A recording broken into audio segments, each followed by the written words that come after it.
All right, welcome back, everyone, and welcome to those who are just joining us for our next session. I would love to introduce our moderator for this student town hall, Shri Shapiti. Shri is a senior studying computer science and pursuing a bridging discipline certificate in environment and sustainability. She serves as the Sustainability Policy Director on Student Government and is actively involved in both the President's Sustainability Steering Committee as well as the Green Fund Committee. She is currently interning for the Office of Sustainability, and her research with the office is focused on environmental justice from the perspective of the student body. She is gathering student input through surveys and focus groups in hopes of better informing the Sustainability Master Plan update. Take it away, Shri. Hello, everyone, and thank you, Brianna, for the introduction. Also, thank you to everyone for attending this portion of the Sustainability Symposium. I'm super excited to hear from our panelists and also from students on topics relating to social justice, sustainability, climate change, and environmental justice. Issues of diversity, equity, and inclusion are central to any successful, meaningful sustainability effort, and yet they are often left out of these conversations. Also, sustainability is in part about promoting equitable use of resources and including diverse voices in decision making. These are important sentiments to keep in mind when navigating policy and proposals in these areas. I really hope this town hall can showcase the intersection of these topics and spotlight issues students are passionate about, as well as hear from our administration on how they are addressing or will address these concerns. Like Brianna said, my research for my BDP this semester focused on student perspectives relating to the nexus of sustainability and social equity, and how these perspectives can in turn better inform the Sustainability Master Plan update.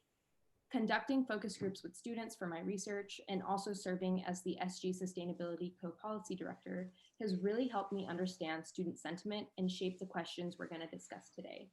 These questions are important because they embody the urgency of the situation and the student belief that proactive, inclusive policy and change is needed not tomorrow or next week, but right now today. I know students are always excited to hear from the UT administration about causes they are passionate about. So now, before we get into the actual questions for our panelists, I do want to go over some quick housekeeping. For all attendees, the Q&A will be open to submit questions throughout the duration of the town hall. If your question is selected, we will unmute you to ask your question unless you indicate that you would prefer us to read your questions for you. For now, though, all attendees have their video and audio deactivated. Also, please indicate if you're a student or staff when submitting your questions by simply writing student or staff next to the question you're typing. Because this is a student town hall, we do want to prioritize student questions.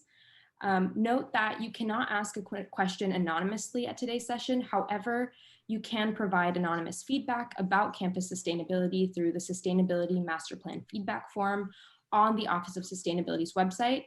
Also, a QR code to the form is being shown on slides that are running between breaks. So with that, I do want to introduce our panelists and let them say a few remarks before our official questions begin. So for our first panelist, we have Dean Goldbart. Dr. Goldbart is Dean of the College of Natural Sciences and Robert E. Boyer Chair at the University of Texas at Austin, and the Chair of the UT Austin President Sustainability Steering Committee. He is an advocate for public engagement in science and mathematics, and for science as a model for addressing complex challenges such as climate change. He earned a BA in physics and theoretical physics from Cambridge University, an MS in physics from UCLA, and a diploma in mathematical physics and a PhD in physics from Imperial College London. And then I'm just going to go ahead and introduce the rest of the panelists and come back to open remarks. Yeah. So next we have Dean Mora. Dr. Claudia Mora is the Dean of UT Austin's Jackson School of Geosciences and Vice Chair of the President's Sustainability Steering Committee.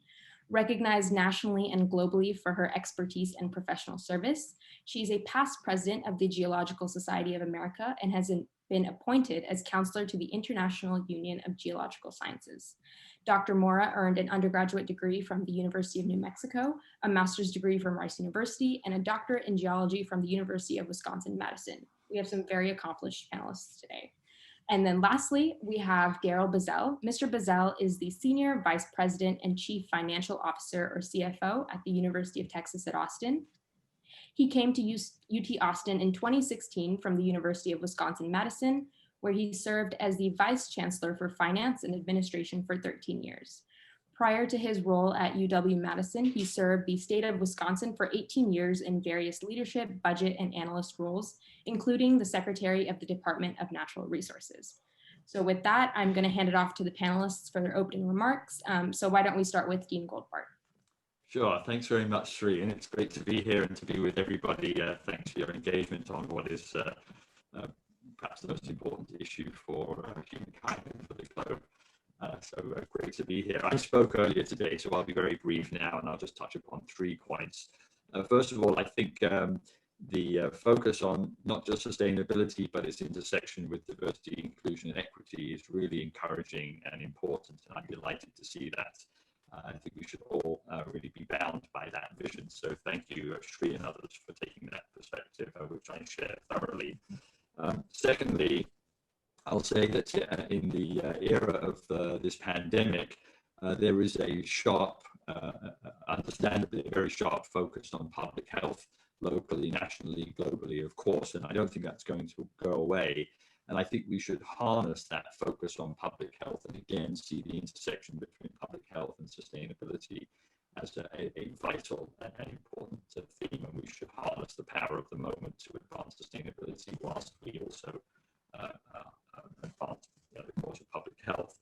And lastly, I want to say something that's sort of quasi-philosophical, and I touched upon this earlier, which is that I think we have very wisely and appropriately have a culture in which people are entitled to hold positions they wish to hold, and they're entitled to voice those positions. Where I think we have let ourselves down is in challenging those positions respectfully and politely. And I would urge us to move to an era where when people make claims that we are suspicious of, or even actually maybe even agree with, we say, I respect your position or your right to hold that position, and I respect your right to voice it. But I also want you to respect my right to ask you to explain the methodology and the data and the reasoning that led you to that position. And if you don't or can't do that, I shall view your position with deep suspicion. And I think we all need to move to that direction so that we find ourselves in a more transparent era where policy and other decisions are made on the basis of reason. Thank you. Yeah, we can go to Dean Mora next. Thank you. I approach sustainability from the perspective of a geoscientist, which is to say someone who has spent her life studying the Earth system and trying to understand the complexities in the Earth systems and the interactions between the atmosphere, ocean, and the lithosphere.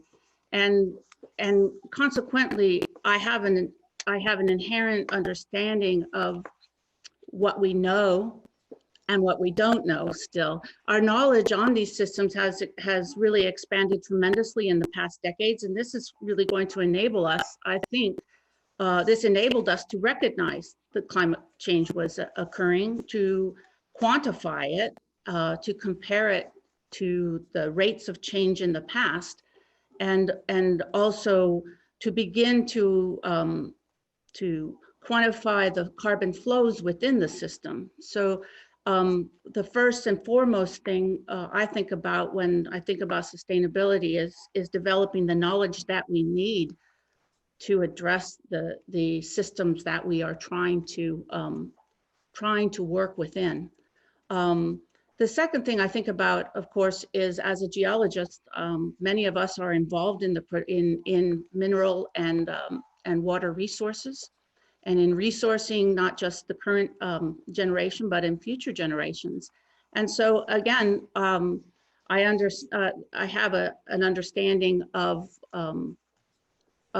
how important it is to have an energy source in order to raise civilization. You know, civilization, at even the way it's defined, the Stone Age, the Bronze Age, the Iron Age, etc., it's based on materials. And so from a perspective, from the geology perspective, we have to always be mindful of the full suite of materials that it takes to have to have the energy and lifestyle that we seek.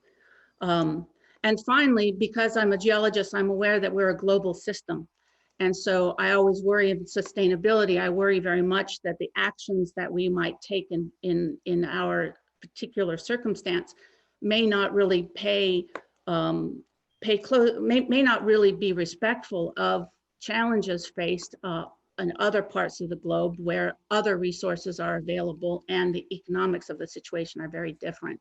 So what I hope to contribute to the effort in UT is simply to keep in mind this balance between the need for knowledge and the need, but also the need for resources, and how closely they tie to society needs and to our energy needs. So, and I do want to say that many of the points of knowledge that we learn in the process of doing our science find their way into other parts, into other areas of science or other areas of need.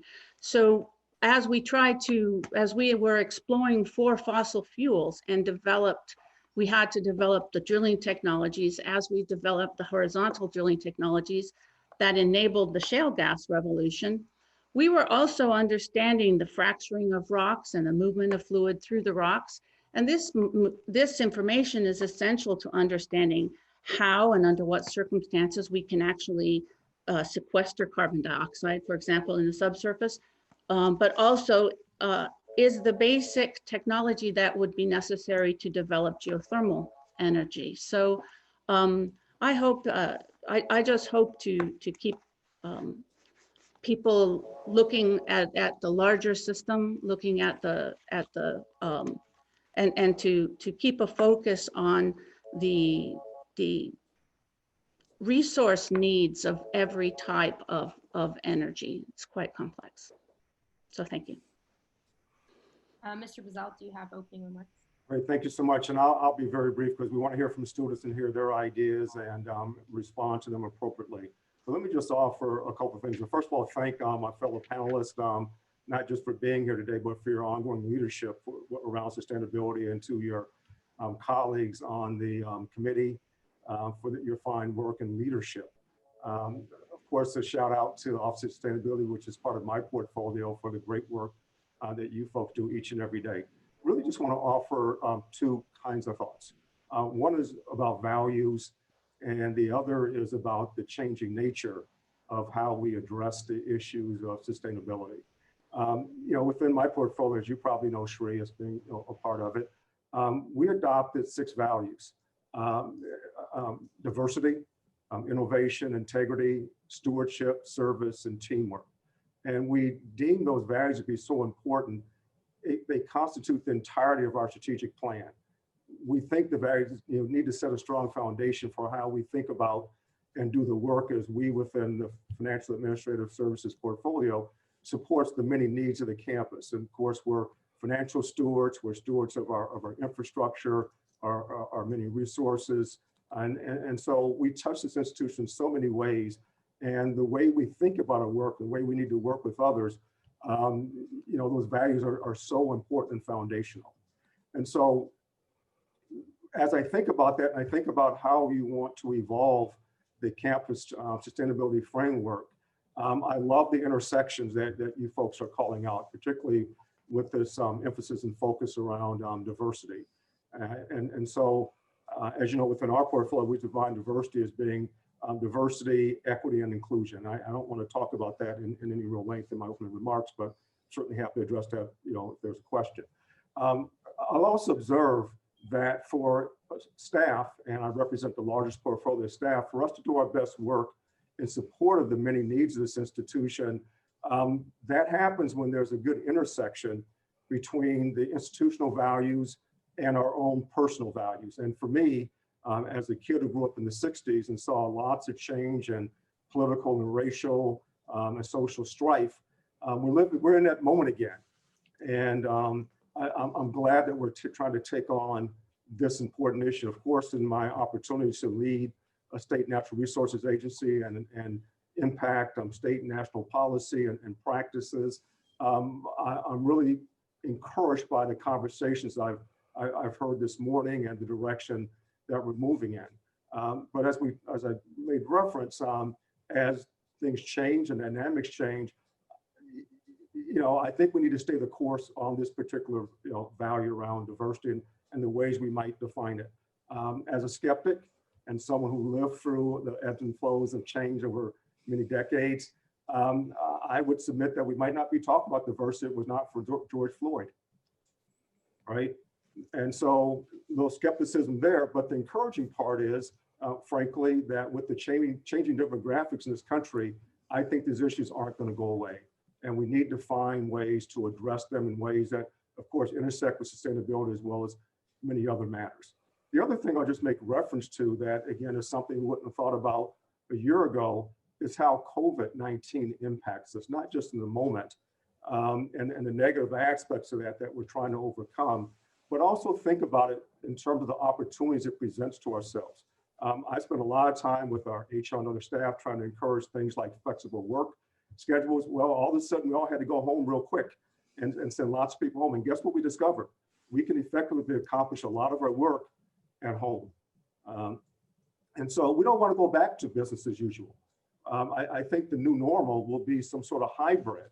And so, of course, that provides opportunities from a sustainability perspective in terms of energy usage and transportation. I know Dean Gobart's called out, correctly several times, the need for us to rethink our campus infrastructure and its uses. Do we have a large enough? We may have too much infrastructure. Of course, we need to continue to evolve, our teaching space, our research space. But I think COVID-19 has provided a lot of opportunity here to really rethink things in ways that I think are really beneficial to the issues we're trying to address through sustainability. So let me just stop there and turn this back over to you, Sri, so you can help us engage with students. Yeah. So I think the first question we want to focus on, students know it's important to have a realistic long-term vision when it comes to areas such as sustainability and DEI. So my question to you guys is, what does UT's campus look like in regards to sustainability in 10 years? And more specifically, what are your goals in this area of diversity, equity, inclusion, and sustainability as they relate to your work as you move forward?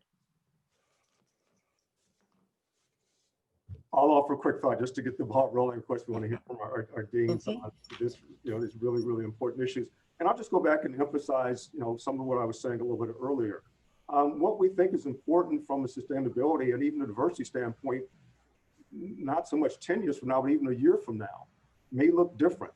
And so for me, it's not simply as we think about what progress might look like, in reflecting, a decade, from now.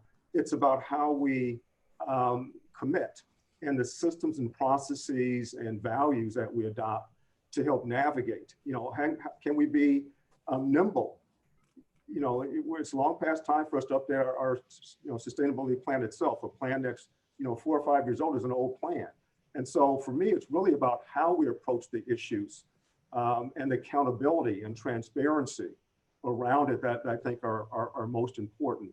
On this issue of intersectionality between diversity and sustainability, I think that's an issue we're exploring right now. We can all think about it, particularly from a social justice and equity standpoint, but I think it's much deeper and much more complex than that. And I think the conversations that we're beginning to have now with the campus community and in particular with students, I think are really important in ways that can help us define and shape the things we should do. So I don't want to be pejorative in terms of just some personal thoughts. I think it's the conversation we need to have that are most important. Daryl, I love your term nimble, because I think that's a very important characteristic we're all going to have. I was thinking that if I tried to make any kind of projection 10 years hence on where we would be, I would almost certainly be wrong, because sustainability and the process of achieving it is such a non-linear process, and it's going to be impacted as it was, for example, with COVID. It's being impacted by COVID, and we're going to respond to that in ways that we haven't really even figured out yet. But sustainability requires that we simply stay on top of it. So one of the main commitments we have to have as a university is to keep alert to changes, to be nimble and thoughtful in our response to them, and to be adaptive. But I can say where I'd like the university to be in 10 years in terms of sustainability, and that is to be a much more outwardly looking hub of knowledge. I think while I think the whole picture of the ivory tower with all of us nerds in the middle, thinking about exquisitely interesting topics, interesting only to us, and writing papers that only the person next to us will read, that's not at all what modern research university is, in fact. But I think we can do better in moving our knowledge and moving our expertise towards the solution of problems within our communities, within our state and our nation.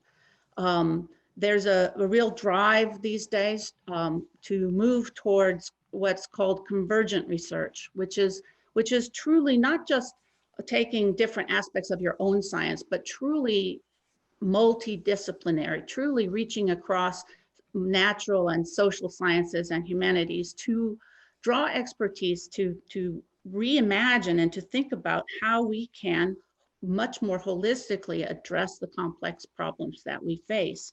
And so UT has quite a few efforts ongoing in that area, but I would really like to see us that be a real focus of the university. And in doing so, I think that we can bring a much broader impact to society as a whole, to have much greater impact on social and environmental justice. So I must say I really like what Daryl and Claudia have to say. I'm going to just riff on a couple of things and then add a couple of my own. And I think Claudia is exactly right that projecting 10 years ahead is dangerous, and we'll all be wrong. I'll be wrong too, but I'm going to put some things out there. I want to particularly come back to this vision of the campus as an Austin and in fact regional destination that really is inviting. Come visit us, come see what we do, come engage with us. The phrase that I keep in my mind is a zoo of the mind for people to come and look at. I think we could do better than that, but that's the one that I use at the moment. And I think we're at a very opportune time to do that, because the reaction of the university, ours particularly, it's true nationwide, but ours particularly during COVID-19 has been quite extraordinary. And this word nimble, which has rarely been used with universities, I think has really been true. We've been nimble, we've reacted quite brilliantly. The pivot has been quite remarkable. But even more importantly, the research that we have produced and its impact on resolving this world's worst crisis has been extraordinary. And I think it's time for us to come out of the bunker proud and tell the world who we are, why it matters, why they're lucky to have us, why they should invest more, and why we should really be partners and not adversaries with large sectors of society. And I think it's the right time to have that conversation boldly and proudly, but with an inclusive tone, bringing everybody in, calling folks in rather than calling them out. So I warmly agree with Claudia.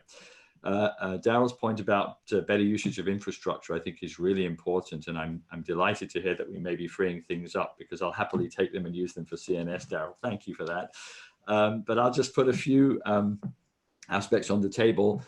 Obvious ones: fewer cars, fewer parking lots, a comprehensive bike network, better connectivity to the city and to the region with transportation, a really healthy model of teleworking.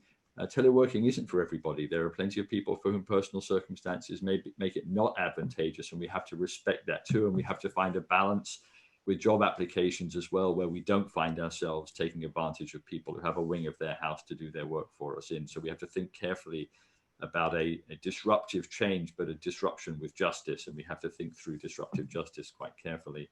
And then some other relatively obvious ideas: better use of data, sensing when to shut down electrical systems, power consumption of desktops, laboratory equipment and lights and so forth.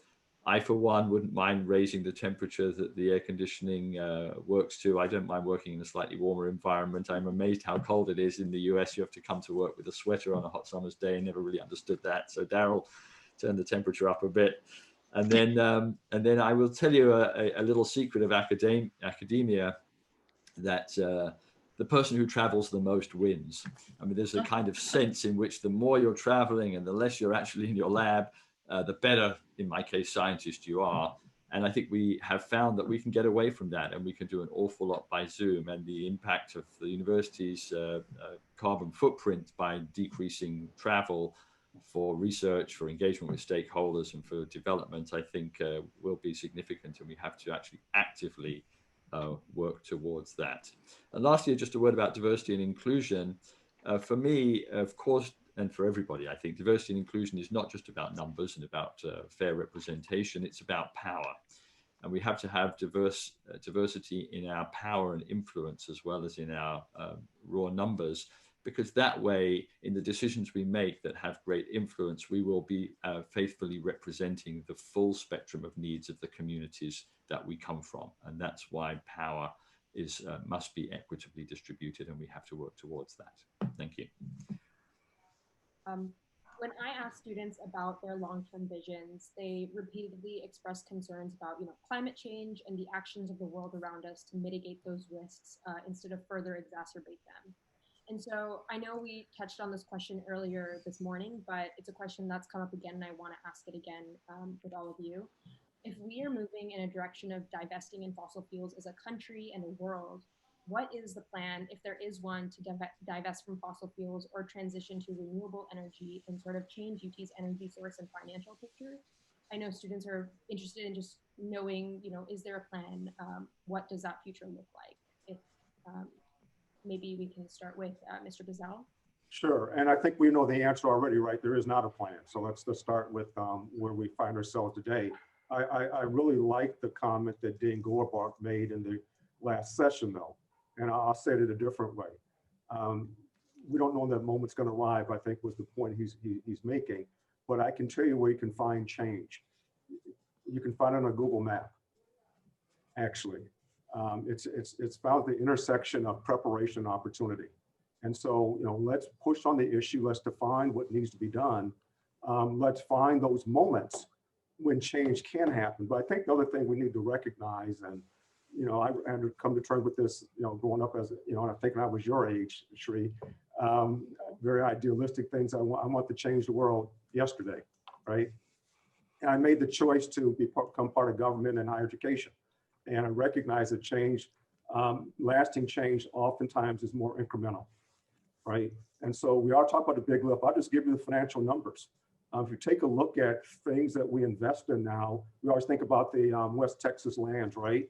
That constitutes our, kind of our AUF and Permanent University Fund, but also think about our endowment, where our gift money is held. Also think about, by extension, the state support we receive. Where did some of that revenue come from, right? If you pull those three things together, that's more than a third of our budget. That's impacted by investments I know many folks would like to move away from. And so this is a challenge. I think the position you're taking has some, it's not just virtuous. I think it's a practical direction we have to move in as a country. Climate change, it's happening. It's no longer just kind of a theory, right? And so how do we not just articulate a long-term goal, but how do we take practical and meaningful steps towards its achievement? And what does that look like? And so I think that's the type of conversation, meaningful conversation we have to engage in. And so that'd be my thought here. I don't know if the other two deans have anything to add. Yeah, I guess I would like to say that I think that divestiture in and of itself is not a solution, because it's not really the proactive step we need to make the transition. I think we can recognize that we are in an energy transition. An increasing percentage of the energy that we use is being derived from renewable resources, and an even larger percentage of new energy projects that are being undertaken are based on renewables. But a transition typically takes on order of 50 years. And we may only be 20 years in. And so we have to be mindful of the fact that we still heat our buildings largely with hydrocarbons. We still drive cars and fly airplanes we don't just use fuel. Hydrocarbons are the basis of our entire economy. It's the origin, it's the source material for a lot of the other materials that we use, the plastics and other things that we use. We can move away from that, but not instantaneously. And so I think it's a much more productive use of time and energy on the part of the university is to focus on understanding how to accelerate the transition, how to, and how to make sure that it is happening in a way that is not negatively impacting people too badly. COVID ran a very interesting experiment for us in terms of energy use, and energy use plummeted. And you know what? Our emissions plummeted to levels that we haven't seen for decades. But simultaneously, our economy cratered. And there are more people who have housing insecurity and food insecurity now than ever before. And the lack of and it placed many of the poorest people in our communities in a situation where they couldn't maintain educational parity with others. And so I think that's the kind of disastrous result to a transition that we don't want to see long term. So I really hope that we focus our planning and focus our energy on making a sustainable transition towards sustainability, let's put it that way. Thanks, Daryl and Claudia. I think Claudia is exactly right that major shifts often happen on a timescale of something like 50 years. And I'll give you an example. Having been a pure idealist for my first 59 years, and I am now in my 60s, and I'm reaching more frequently for the word compromise. It used to feel like capitulation, and it doesn't feel that way anymore. It feels to me the art of making progress and keeping on a steady path forward. And so one of the things that I think many of us would like to see is to create educational opportunities in which we can bring idealism from different directions to the melting pot, from the business school, from the LBJ School for Public Policy, from the sciences, obviously the geosciences and others, and certainly from engineering and economics, and bring those ideas to the table and start from our positions of sort of ideological purity and learn with one another in the safe context of a university classroom how it is that one can actually arrive at a better position than just digging in our heels.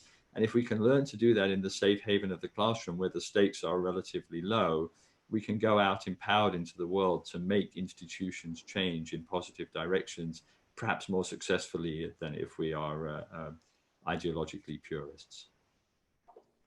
Thank you for that.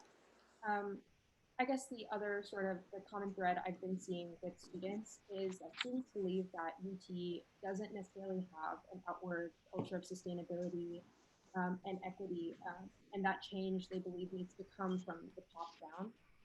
What are tangible, specific ideas or steps that you as administrators can take in your position to sort of start creating that culture that students are looking for?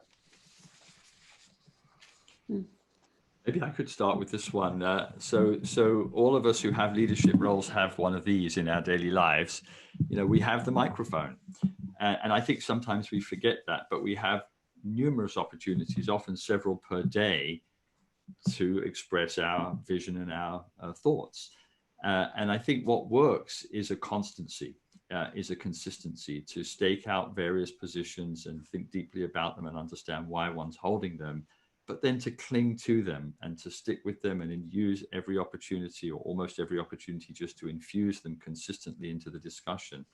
I think standalone approaches are perhaps less powerful, and it's better to try and infuse everything we do, just as we are, for example, with diversity, equity, and inclusion, infuse everything rather than have a kind of standalone outsourced vision of how we're going to proceed.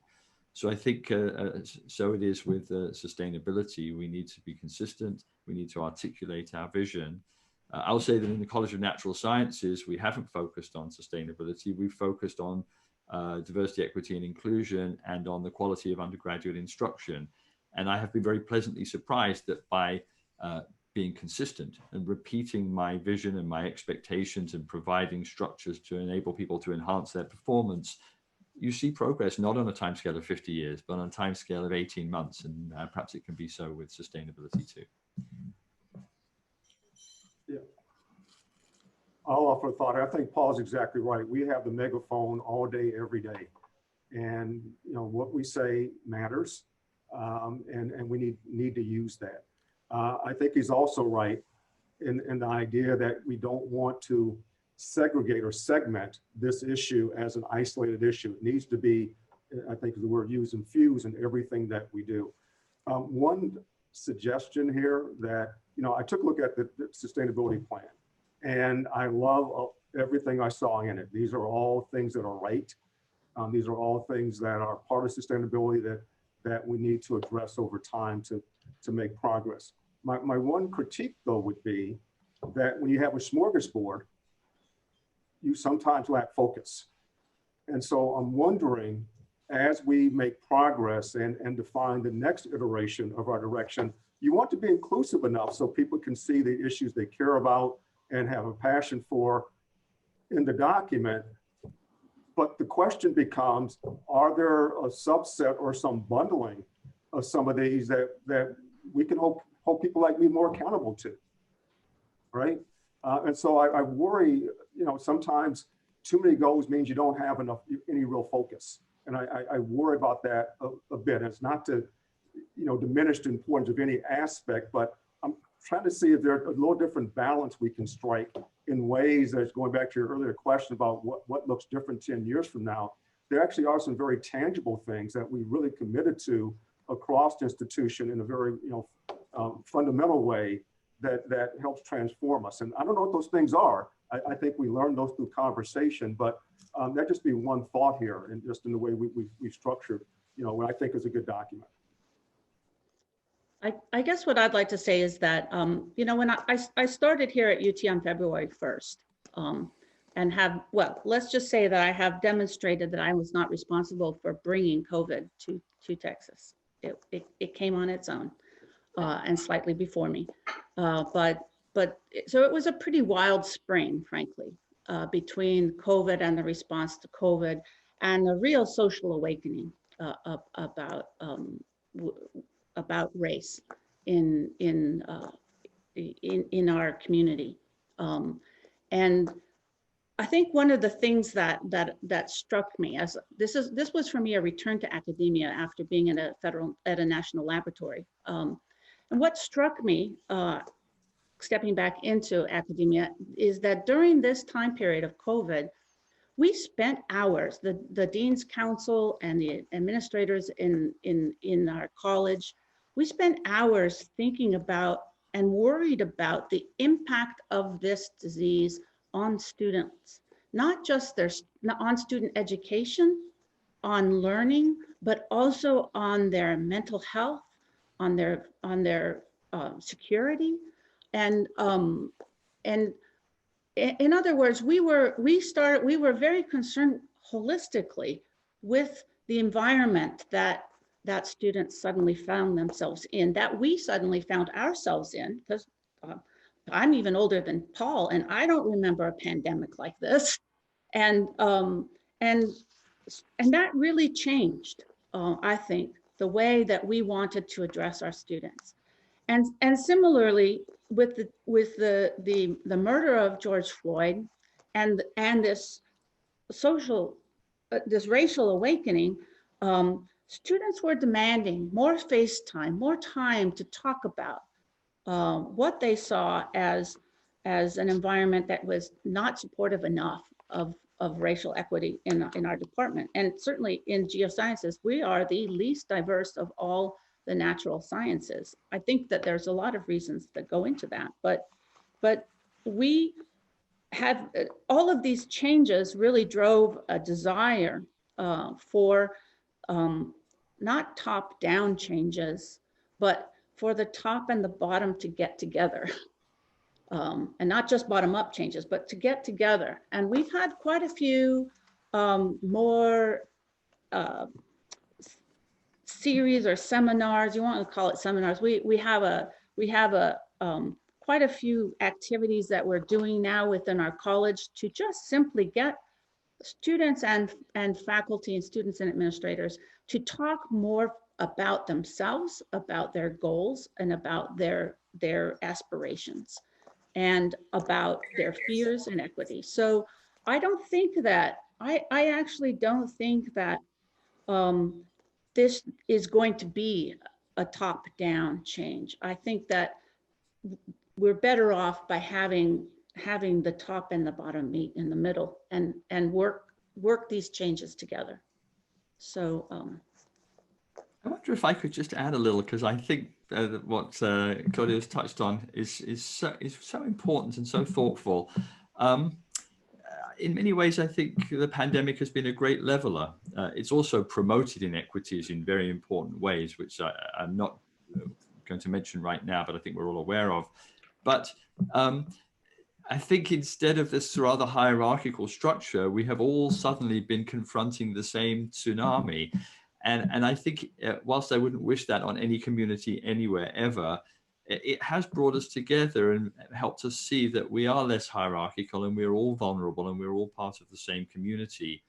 And in some ways, being charged with resolving some of the challenges at this stage in time and in our careers has been quite fascinating, because that challenge came because we just happened to be sitting at the table at the time, not because we had a unique expertise and suitability for addressing the challenges. And I think that also has been very humbling and very leveling. So I really hope, and I think I shall be quite deliberate and active in trying to maintain this, that we do maintain this kind of commonality of spirit and commonality of partnership. As I say to folks in my college, maybe you can now see that actually I was sitting on the same side of the table as you all along. And I feel that way. We're in it together. And so I'm actually in some ways very optimistic that the binding that has happened during this period will persist and that we'll function even more harmoniously going forward. Thank you guys so much. I think thank you for answering the questions I had prepared for you guys, but I do want to focus sort of on what students want to ask the panelists. So Jim, I'm hopeful that there are students that have questions for our panelists. Yes, sure. There are several questions lining up. The first one is going to be about curriculum from Shrikari, and then after her, we will go to Ethan Smith with a question about housing. Perfect.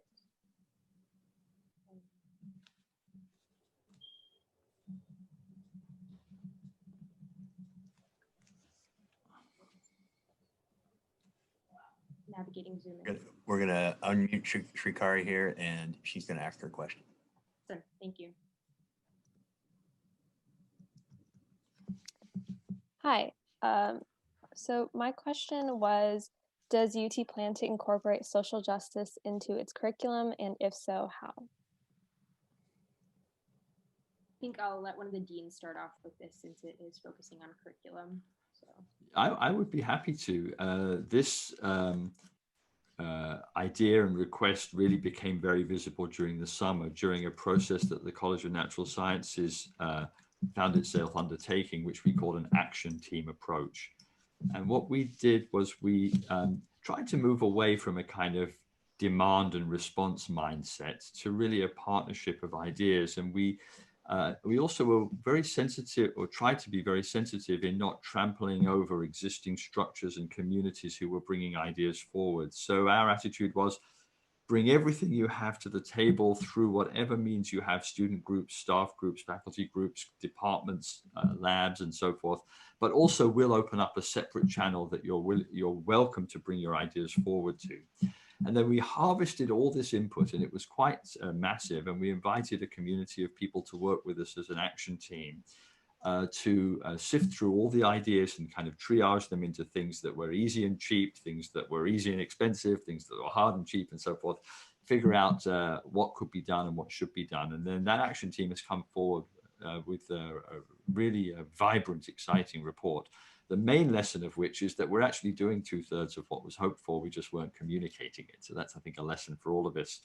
But deep in the middle of the ideas that came forward and kept us away from this demands and response kind of mindset was the belief that science is a social enterprise, and as such, it's not immune from all the complexities of humankind and life and past injustices and potentially future injustices, and that we must infuse the sort of history and legacy and culture of science in our education more. And we thought long and hard about whether this should be a kind of standalone module, sort of science and society versus an infusion model, and we've come down firmly on the side of infusion.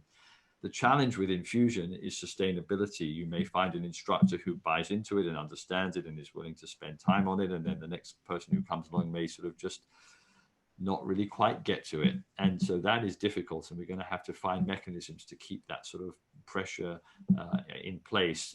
But we really hope to guide the education of UT undergraduates in the sciences, mathematics, and computing towards one where we really do see the social and cultural implications of science, and particularly in the context of racial justice going forward, because that will create, I think, a better society and far more informed people going out into the world practicing science, mathematics, and computing. Yeah, that was a great answer. Timur, I don't know if you want to add anything to that, or else. I think that's a good. I think we're ready for our next question, Jim. So we'll go to Ethan Smith now, and then after Ethan will be Christine Janice Tate. Good morning. I'm a housing policy director for student government, and we've been talking about sustainability as it relates to diversity and equity.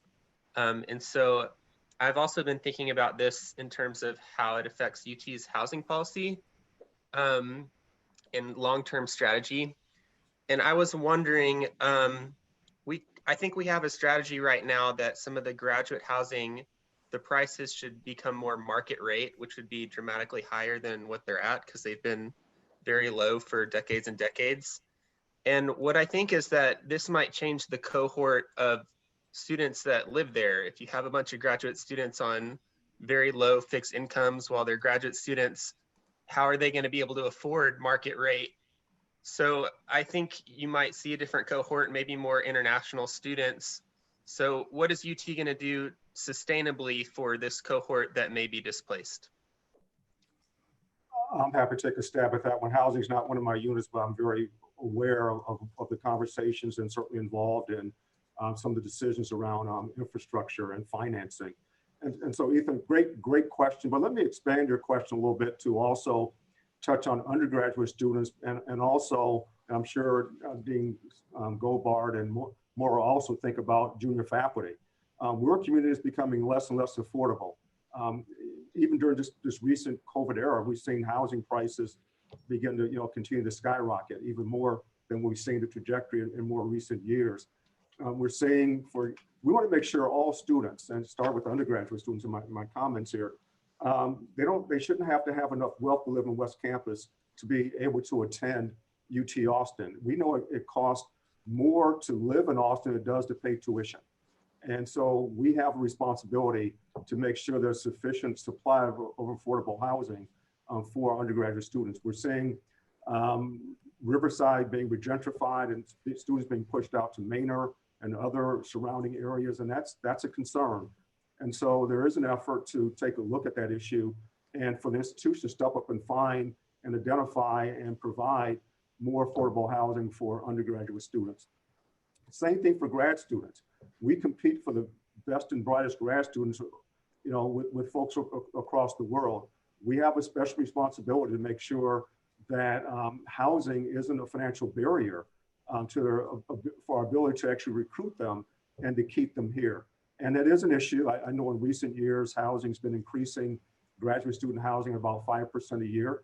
We don't want to price ourselves out to a point where graduate students without the financial resources or sufficient support that I know our deans would like to provide, all of a sudden attendance and persistence becomes a barrier. So I think that's right. We're looking at a project right now over in East Austin on property we hold that I would anticipate would be very affordable. So affordability has really been at the center of this. I've also tried to extend this conversation, learning from what we're seeing. Of course, we've seen a number of years out in Silicon Valley with Stanford and Berkeley and in other parts of the country.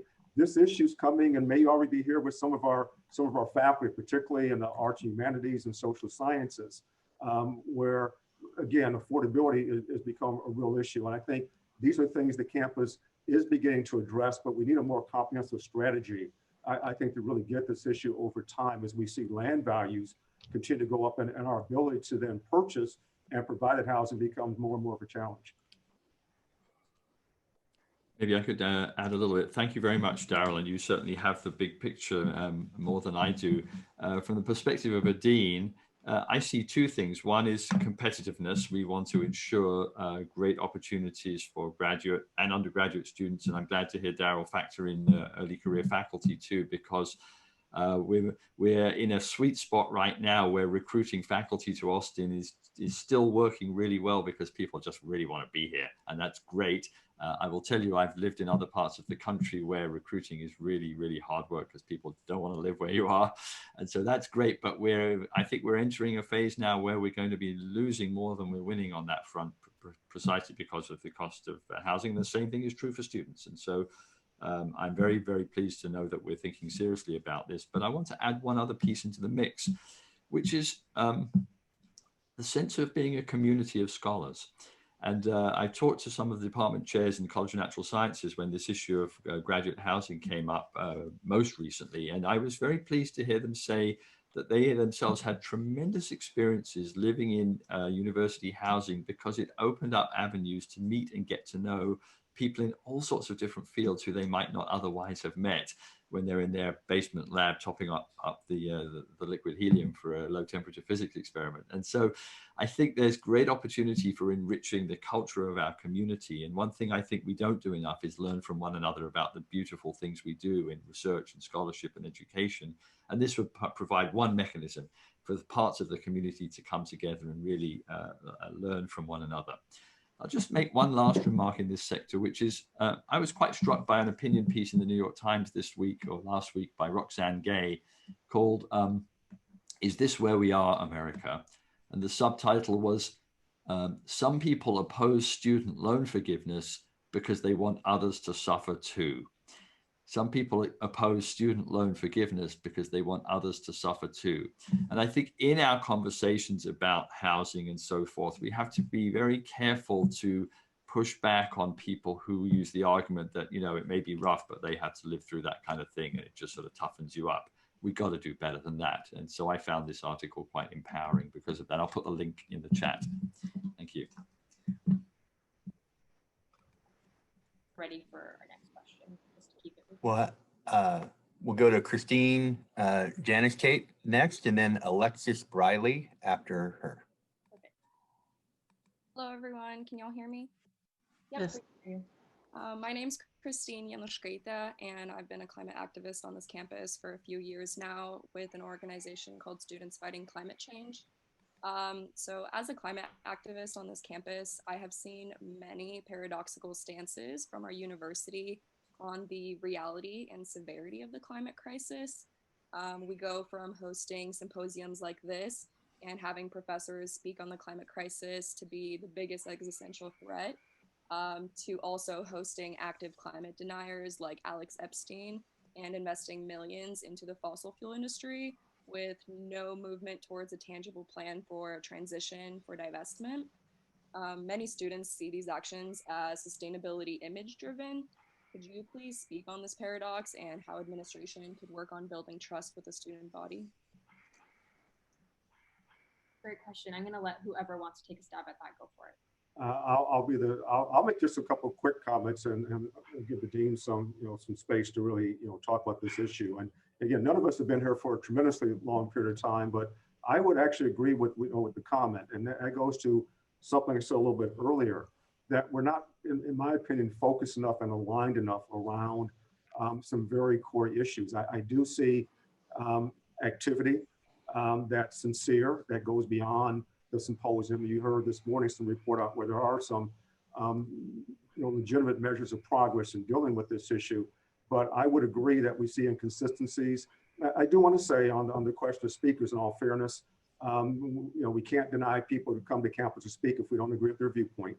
But more to the core of your question and observation is that we need to be more comprehensive in how we think about climate change, and to understand, as we talked earlier, how integrated that needs to be in all of our strategies. And again, I agree, I don't see enough focus in that particular area. I think both deans spoke very eloquently to, what it takes to turn the corner in terms of our own use of these fuels. It's a long-term proposition. You heard me offer comments about our investment portfolio, but also, in the near term, to use alternative fuels actually costs us more money. That shouldn't be a barrier, but it's something we have to take in mind and to really think about how do we pivot and to make choices where we decide that an investment in alternative fuel sources is more important than other priorities. We need to have those difficult conversations to move the ball. But I would hope that perhaps one of the products that comes out of this whole effort to replenish our sustainability plan would be, again, some very strong focal points, particularly around some of these macro questions around how we really turn the corner on climate change and be serious about it, transparent about it, and accountable for it. Thanks, Daryl. I guess I want to sort of address the idea of the university not being active or not being committed, because to me, the university is us. It's kind of like when people talk about the government or them is not us, but in fact, the university is us. And so what I see is in fact that we are working, for example, towards understanding the energy transition, towards understanding the changes, towards understanding climate change, and all of its feedbacks towards improving the prediction therein. These are all academic studies that are happening across the university, but which of course have very specific or very direct impact on society. So in that respect, we do. But I guess I'd also like to say that we have to, when we talk about hosting the climate denier, for example, again, we need to be aware that we are operating, or when we interact with the broader community, when we interact with the broader, with the state and federal resources, we're interacting with people that have a broad range of ideas. And we have to try to understand the origin of those ideas and why they're thinking that. We don't have to agree with them. And in fact, I think in the case of Alec Epstein, we don't agree with him, but we have to hear him. And this is an exercise that prepares us for being better able to argue our own perspective and better able to push back. So I have not, in the 9 months I've been here, I haven't had the sense of a campus that is entirely, that is oily, that is dedicated to its fossil fuels. We are in the state of Texas, and the state of Texas has played an important role in energy independence for the United States through shale gas. But the state of Texas has also begun to be one of the largest wind energy producing states in the nation. So even the state of Texas is actively involved in this energy transition. And I think that that as we contribute our knowledge and as we work with the state agencies to improve the processes and industries that they're building, we are all working together towards the common goal that you're interested in. It's just not always obvious. I guess one other example I can give, for example, is the power plant at TAC. You know, supercomputers use a tremendous amount of energy and require it 24/7, right? But and if you have a natural gas plant, I can say one, it is a vast improvement over a coal-fired plant, and we don't have the hydro to do a hydroelectric plant locally.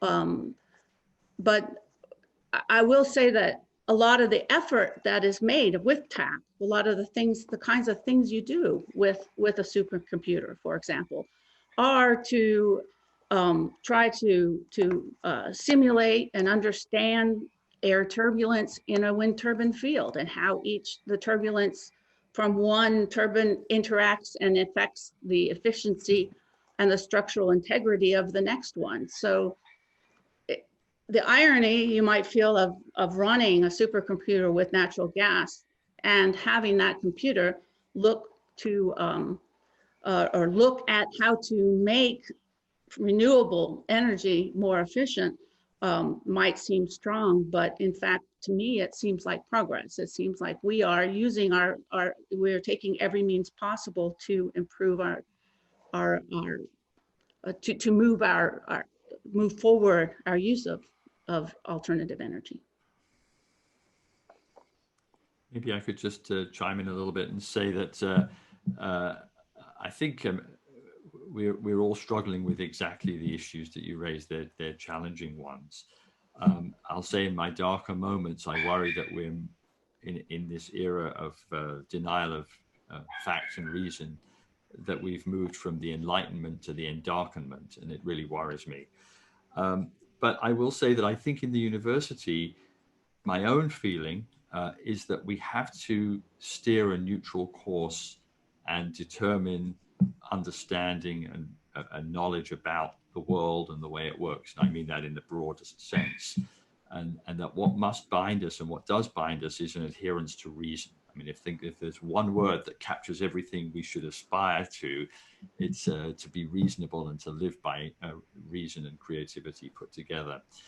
And so as such, I think we run a risk if we begin to take strong positions that are not bound by reason, because we will lose our footing and we'll be more easily dislodged from this very important place as a kind of locus of understanding and reason that we currently have once we go beyond that and argue outside of that framework. And then we somehow lose our value and our depth.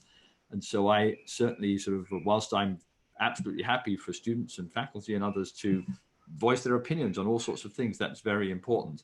I think as a leadership team, we should be a little bit more circumspect to protect that remarkable position we have and have had for 1,000 years. And universities have been around for 1,000 years. We're going to be around for another 1,000 years because we are, when we work well, a place that you can go to find out humankind's best understanding of the way things are.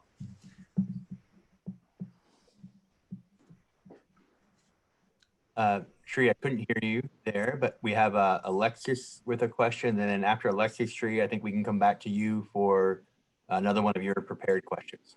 Sure, sounds good. Hi, can you guys hear me? Yes. Awesome. So I was wondering if COVID-19 continues to be a really big problem throughout the next couple of school years and things like that, how does UT plan on reducing unnecessary waste? Because on campus, in the dorms, and the dining halls, there's so many plastic containers being used and certain paper containers that are lined with wax and things. And so there's so much that can't even be recycled. But then the stuff that can be recycled, students don't know how or don't realize that it can be.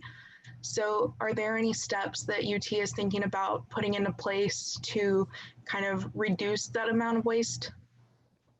I'll offer a quick thought to get this going. And again, I think we need to talk with our partners in housing about this. And of course, I always look to the Office of Sustainability as a campus leader and a convener to have these conversations and to help us make effort in areas important like this.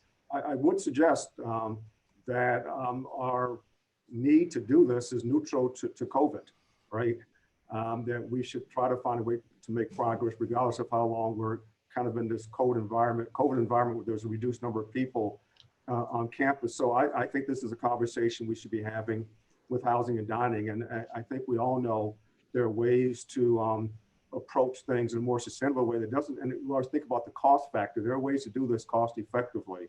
And so, yeah, I think this is a conversation we need to, continue to engage them in and to perhaps, I think, as you're suggesting, accelerate our progress in moving away from things that aren't recyclable.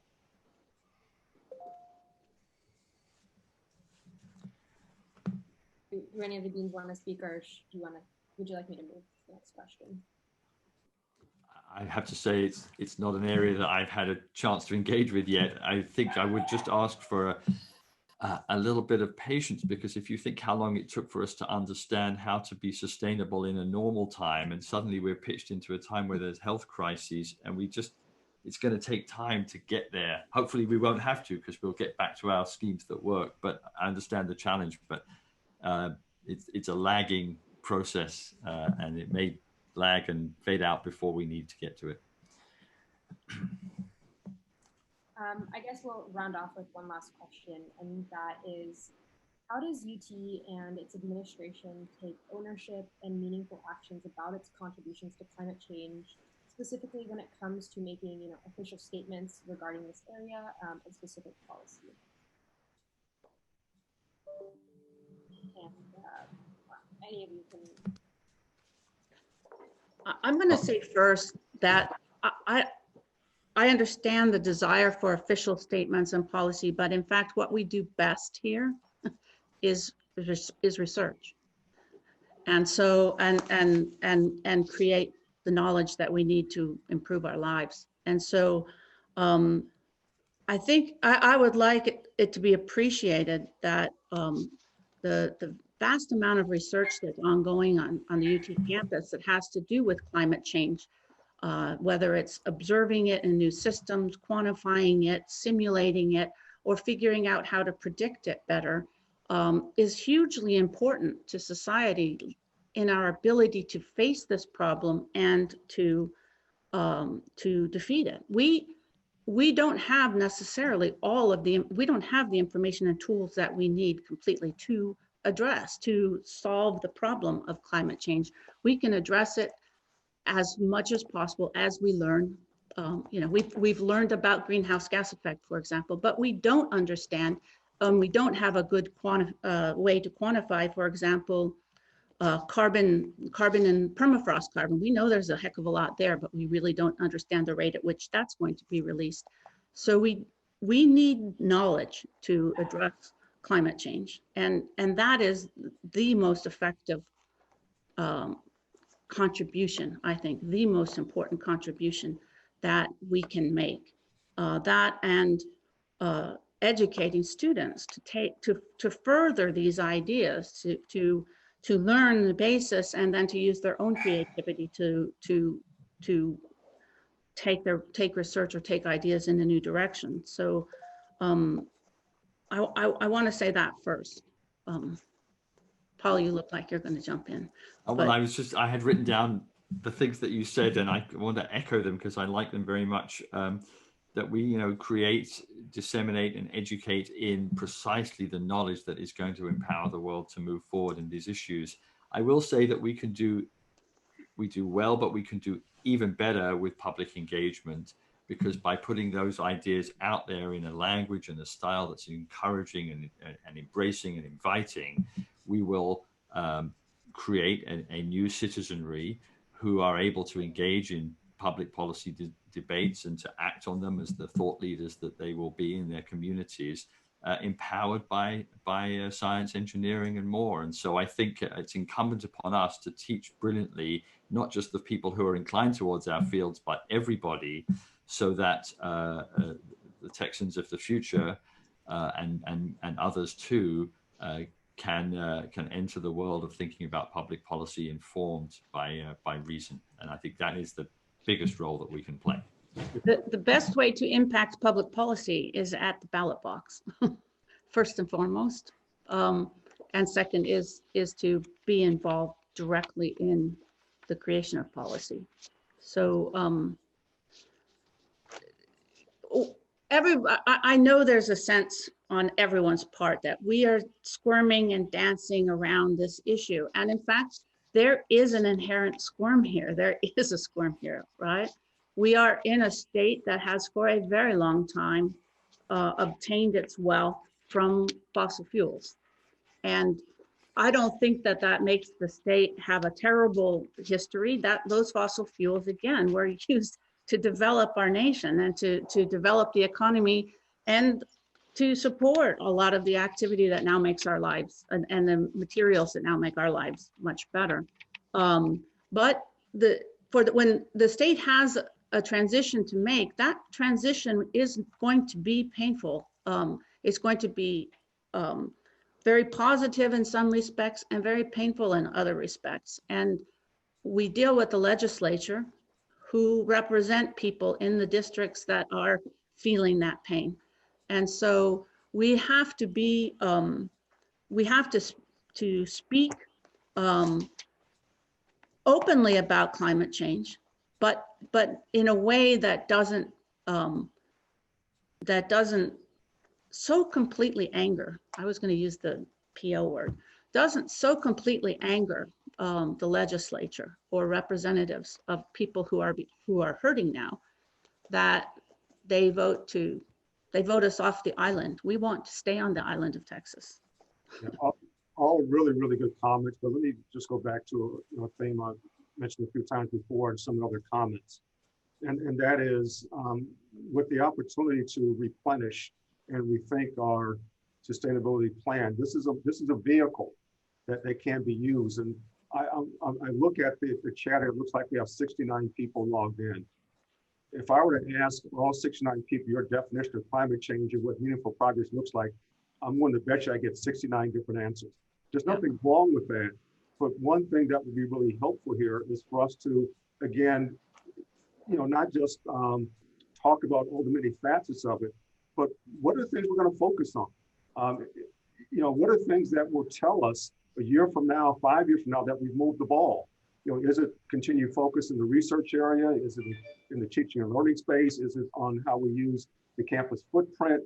All those things are important, and I'm not suggesting you trade one off versus the other, but some conversation as you renew your plan around, and again, I talked earlier again about having some focus. What are the things that would tell us if we look at this large amorphous issue called climate change that would make a difference? That if we commit to it, we own it, we measure it, we're transparent about what we're doing, tells us that we've actually moved the ball here. That'd be my thought here. Thank you. I do want to leave time for closing remarks from our panelists, and I would like you guys to talk about what you might have learned from what students have asked, sort of like the bigger topics that have come up. So I just want to give time for that. So if anyone would want to start to kick that off. Yeah, I'll go quickly and let the deans kind of clean up here behind me. So good thoughts here.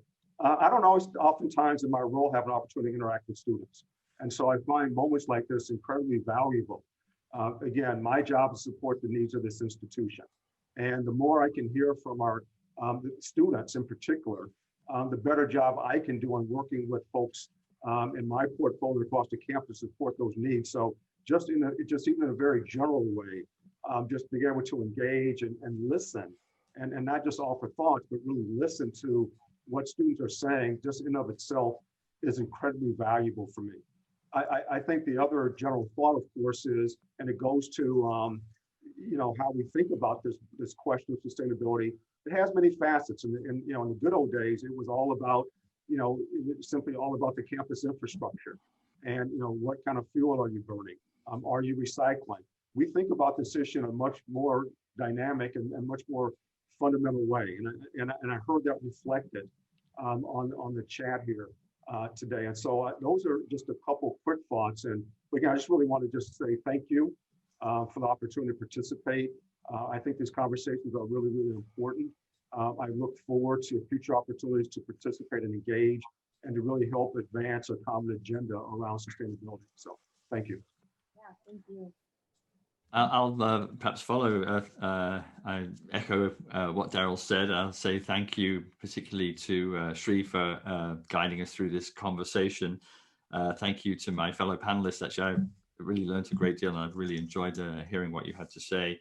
For our students, let me say that I'm just inspired every day, and particularly today, by your passion, your commitment, your thoughtfulness, your adherence to reason. And I'm inspired today also by your impatience, and that's good. Be impatient, stick with it. These things really matter. And I'll wrap up myself by just saying, I think many of us this semester have felt this strange feeling at the end of class where you'd like to sort of hang out and chat and just kind of debrief and have that sort of mingle and reflection. I'm feeling that right now. I wish we were in the same place and we could just sort of hang out and debrief and think a little bit about the conversation, because there's so much rich stuff, and instead it just goes ping and it's sort of you're off to another meeting. And I really understand the feeling of students now in missing that ability to just kind of come together after class. Be well, take good care, and thank you very much. Well, thank you, Paul. You know what? My thought is that in the number of students who are signed on now and who are signed on throughout this entire morning, this suggests to me that there's a deep amount of caring on this campus and a tremendous interest in seeing sustainability addressed and seeing climate change addressed. And the focus and detail that you've had in your statements and in your questions suggests that you've spent a lot of time thinking about that this is actually something of great importance to you in your life. And it seems to me that we have two interested parties. We have the students and we have the administration and operations of the university. And it takes two to make an interesting conversation, although in my opinion, and not just a conversation, but the core of a team that actually can address problems. So in your desire for details, what I can say is if you've seen the last master plan, or master plans come with them, dozens, if not hundreds of very specific details on how we'd like to address a particular problem. Those details can be very small, they can be large, but there is a lot of detail involved in these strategic plans because we need metrics by which to measure our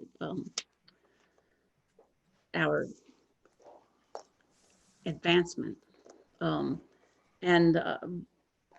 But I still want you, and as you push for those details and your desire to see a specific answer, to continue to consider the very large Venn diagram that is sustainability and how social equity, social and society and economic integrity and natural systems interact, because in many ways, oftentimes there is no one single simple answer. There's a whole series of answers and a whole series of steps to take to get from A to B. So continue to work to understand, to work to find our next step, as well as to simply demand what's at the end of the process. Thank you. This panel has been super exciting for me, and I just want to say thank you again for being in the spotlight and answering all the questions. Also, thank you to all the students and attendees who came to listen and ask some thoughtful questions that hopefully taught us all something. And for now, I think we're going to be taking a short break and then coming back at 11:40 for President Hartzell's keynote. Thank you.